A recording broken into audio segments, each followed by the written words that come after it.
బంగారానికి ఎన్నటికీ విడదీయలేని అనుబంధం. పెళ్ళే కాదు, మా ఇంట్లో ఏ శుభకార్యమైనా బంగారంతో మొదలవ్వాల్సిందే.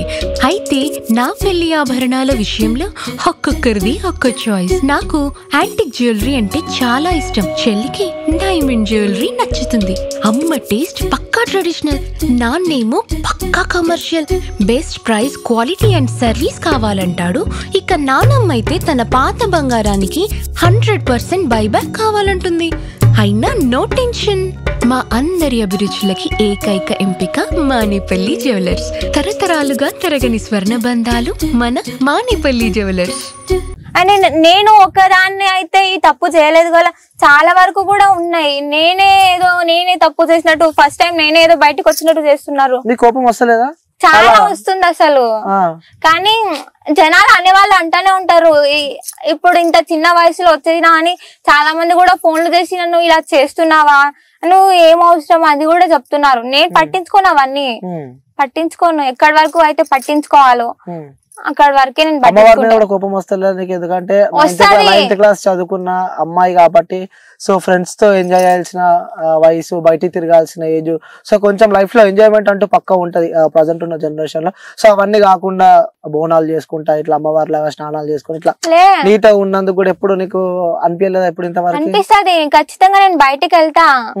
ఎప్పుడు అంటే ఇప్పుడు ఫ్రైడే, ట్యూస్డే, సండే మాత్రమే నేను అమ్మవార్లకి పూజలు ఏ టైంలో చేయాలి ఎలాంటివి అదే సమయంలో నేను ఉంటా. కానీ నాకు ఇలా బయటికి వెళ్ళాలి అనిపించినప్పుడు లైక్ వెళ్తా నేను, అలా ఏం ఉండదు. అమ్మవారు రమ్మంటే వస్తుంది మీకు, ఎప్పుడు రమ్మంటే అప్పుడు వస్తుంది, ఎక్కడ రమ్మంటే అక్కడ వస్తుంది.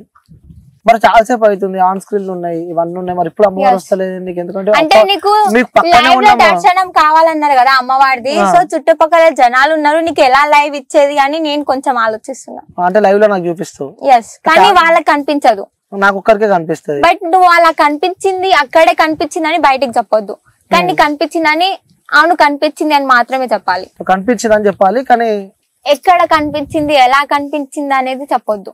ఓకే, పక్కా అంటావు? పక్కా. చూపియండి ఒకసారి. ఉన్నారన్నా సో మన ఇంటర్వ్యూ అయిపోయినాక నాకు చూపి ఒకసారి. నా ఇంటర్వ్యూ అయిపోయినాక మీరు చెప్పిందా నేను చెప్తా వాళ్ళకి, పక్కా చూపిస్తారంటే మా ఇంట్లో చూపిస్తా, అమ్మవారిని చూపిస్తా. ఇక్కడ కూడా ఉంది కదా అమ్మవారి, మరి ఇక్కడ కూడా ఉంది కానీ అందరు ఉన్నారు కదా. ఓకే, సో ఇంట్లో మళ్ళీ ఎలా చూపించింది అని కూడా, ఇప్పుడు చూపించింది అంటే కూడా చాలా మంది మళ్ళీ నా మీద ఇంకా ఎక్కువ కళ్ళు మండే వాళ్ళు కూడా ఉంటారు కదా. అరే ఈ పాప చూపించింది అంటే అవును చూపించింది అని అంటారేమో, మళ్ళీ నా మీద ఇంకేమైనా ప్రయోగాలు చేస్తారేమో అలా అని. ఇప్పటి వరకు పక్కన వాళ్ళే ఉన్నారు, ఇక బయట వాళ్ళు కూడా శత్రువులు అవుతారు. అంటే వాళ్ళతో కూడా మీకు హాని జరుగుతుంది అని చెప్పి అనిపిస్తుంది.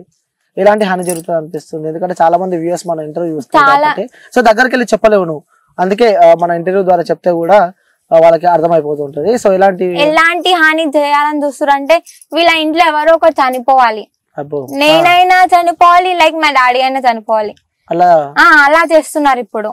సాధ్యమైతే అది మీతో, ఎందుకంటే మీరే అమ్మవారు కాబట్టి చంపే శక్తులు కూడా లేదు. కానీ ఇప్పుడు డాడీ వాళ్ళకి అలాంటివి ఏం లేవు కదా, డాడీ వాళ్ళ మీద ఉపయోగిస్తున్నారు. మీరు కాపాడుకోవచ్చు, కాపాడుకుంటున్నా. ఇప్పటి వరకు నేను కాపాడుకుంటున్నా అంటే అమ్మవారి దయనే.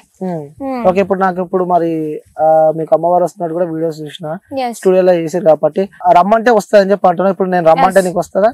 వస్తదన్న. ఇప్పుడు మా స్థలం ఇక్కడ, నేను మా స్థలంకి అయితే వచ్చి అడగడం జరుగుతుంది కాబట్టి డెఫినెట్ గా నేను ఇక్కడ చెప్తా, వాస్తవాలు చెప్తా. ఓకే, సో ఇప్పుడు ఏం జరగబోతుంది కూడా చెప్పేస్తారు మీరు నెక్స్ట్. ఓకే, ఒక్కసారి నాకు చెప్తావా ఎలా వస్తుంది అమ్మవారు రమ్మంటే? ఎలా వస్తుంది అంటే అది ఒక వైబ్రేషన్ అంతే. ఓకే, ఒకసారి ఇప్పుడు ఆ వైబ్రేషన్ ఏదో ఒకసారి, నేను కూడా లైవ్ లో ఉన్నా కాబట్టి, సో చుట్టుపక్కల కూడా ఎవరు లేరు కాబట్టి, సో ఆ వైబ్రేషన్ చూడాలి. ఎందుకంటే నేను ఒక మనిషినే కాబట్టి అమ్మవారు కనిపిస్తే అమ్మవారిని దర్శనం చేసుకోవాలని చెప్పి నాకు ఉంటది కాబట్టి ఒకసారి అంటే రమ్మంటే రాదు. సో మరి నీకు ఎలా అమ్మవారిని పిలుచుకుంటావో నీ ఇష్టం. సో కెమెరా మొత్తం ఓవర్ టు యూ. సో నన్ను మర్చిపో, ఏమున్నా ఒకసారి నీ అమ్మవారు ఎలా వస్తుందో నువ్వు చూపించుకో ఒకసారి మరి. ఓకే, iyo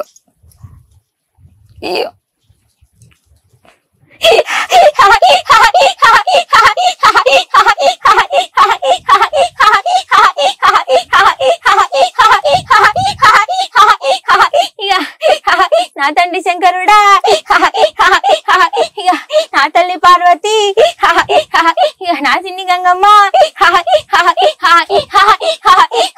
10,000 మీకు ఏక శరణ అమ్మో ఇక శివునికి చిన్న బిడ్డను ఇక చిత్రాల ఎల్లమ్మను ఇక గౌన్లాడి బిడ్డను ఇక గణసారి మౌరాల ఎల్లమ్మను ఇక పరశురాముణ్ణి కన్నా సీదా ఆగి పరాశక్తిని ఇక నా భర్త జమగ్ని రాజా ఇక నా మామ గౌతముడు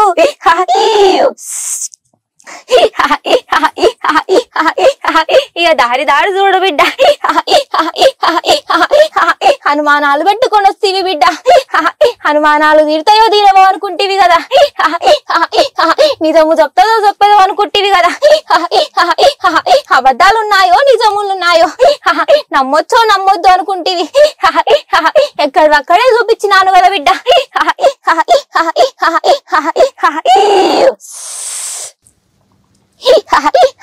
ఇప్పటికి కూడా అనుమానం ఉన్నది మనసులో నాకు నిజంగా అమ్మవారిని చూపిస్తారా లేదా చూపియదా అనేది నిజమా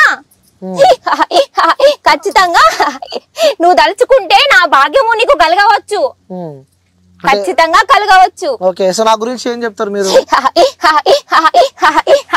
నీకు మంచి చేయాలనుకుంటేనే నువ్వు వాళ్ళకి మంచి చేస్తావు నీకు చెడు చేయాలనుకుంటే వాళ్ళకి కూడా నువ్వు చెడే చేయాలనుకుంటావు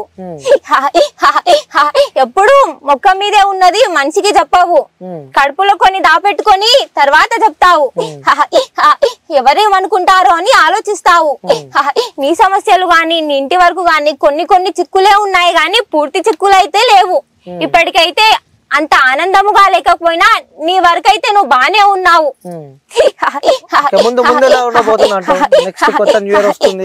ఖచ్చితంగా మంచిగా ఉంటావు అంతా ఆనందమే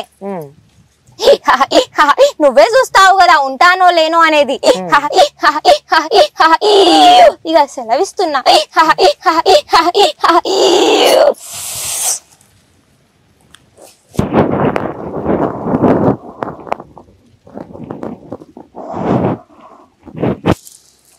ఏం గుర్తులేదా నీకు సో అవన్నీ ఎడ నేర్చుకున్నావు ఏమన్నా ఇప్పటిదాకా నాకు కొన్ని చెప్పినా అవన్నీ ఎడ నేర్చుకున్నావు అంటున్నా తెలీదు బుక్కులు ఎడ చదువుకోలే నేను ఇప్పటిదాకా ఏం చెప్పినావు చెప్పు ఒకసారి నాకు తెలీదు కళ్ళు మూసుకో కళ్ళు మూసుకో తెలీదన్నా కళ్ళు మూసుకొని గుర్తు చేసుకో ఇప్పటిదాకా తెలీదు నేను ఏం చెప్పినానో కూడా తెలీదు చెప్పినావు చెప్పినా ఏం చెప్పినావు ఏం చెప్పినానో తెలీదు బట్ నీకు చెప్పినా అని అయితే తెలుస్తుంది అంటే అమ్మవారు వస్తుందని నాకు తెలీదు నిజంగా వాళ్ళ అంటే నాకు తెలియకుండా అమ్మవారు వచ్చినప్పుడు వాళ్ళ పేర్లు చెప్పొచ్చు కానీ అమ్మవార్లకి ఇలా అన్నలు అవుతారు తమ్ముళ్ళు అవుతారు అవన్నీ నాకు ఏం తెలీదు తెలీదు అన్న మమ్మీని అడుగు నువ్వు తెలీదు అసలు మదర్ ప్రాం తెలీదు నాకు ఒక్క పరశురాముడు కొడుకు అవుతాడని తెలుసు మరీ టూ మచ్ అయితే యాక్టింగ్ వద్దు లేదన్నా తెలీదు యాక్టింగ్ వద్దు అరే నిజం అన్న చెప్తున్నా నేను నిజంగా ఎల్లమ్మ తల్లి తెలియదా నీకు ఎల్లమ్మ తల్లి తెలుసు కానీ తమ్ముడు ఎవరు మల్లన్న స్వామి వాళ్ళకి ఇలా కొడుకు పరశురాముడు ఒక్కడే తెలుసు మరి ఇవన్నీ చెప్తున్నావు కదా మరి బిడ్డ ఎవరు బిడ్డ తెలీదు అన్న సో మరి ఇప్పటిదాకా నాతో చెప్పినావు కదా నువ్వే చెప్పినావు కదా తెలీదు అదే చెప్తున్నా కదా చాలా మంది ఇలా ఎక్కడ నేర్చుకున్నావు అని అంటున్నారు నిజంగా తెలీదు అంటే దేవుడు వచ్చినప్పుడు ఏదో నేను చెప్పలేను కానీ నాకు ఇలా తెలీదు ఎవరు ఏమైతారో నరసింహస్వామి బావ అవుతాడని తెలుసు మళ్ళీ నరసింహస్వామికి వాళ్ళ వైఫ్ ఏమైతుంది సో నీకు అన్ని తెలుసుండాలి కదా తెలియకుండా ఇవన్నీ ఎట్లా చెప్తున్నావు అని చెప్పి కూడా క్వశ్చన్స్ వస్తాయి అప్పుడేం చెప్తావు అంటే చాలా మంది నువ్వు ఎక్కడ నేర్చుకున్నావు ఎందులో చూసినావు అని అంటున్నా అంటే బుక్స్ ఏమైనా లేదు నేను ఏం యూట్యూబ్ అప్డేట్ ఏమి చూడను నేను ఓకే అంటే అమ్మవారు వచ్చినప్పుడే వచ్చేస్తూ ఉంటది అరే చివరిగా సో ఇంకా కూడా చాలా మంది డౌట్స్ పెడుతున్నారు అంటే పాజిటివ్ కానీ నెగిటివ్ ఎక్కువ నీ దగ్గర లైక్ పైసల కోసం ఇలా చేస్తుంది అని చెప్పి కూడా చాలా మంది కామెంట్లు చేస్తున్నారు సో చివరిగా నీ వ్యూయర్స్ కి చూసే ప్రేక్షకులకు గానీ సో వాళ్ళకి చెప్పాలి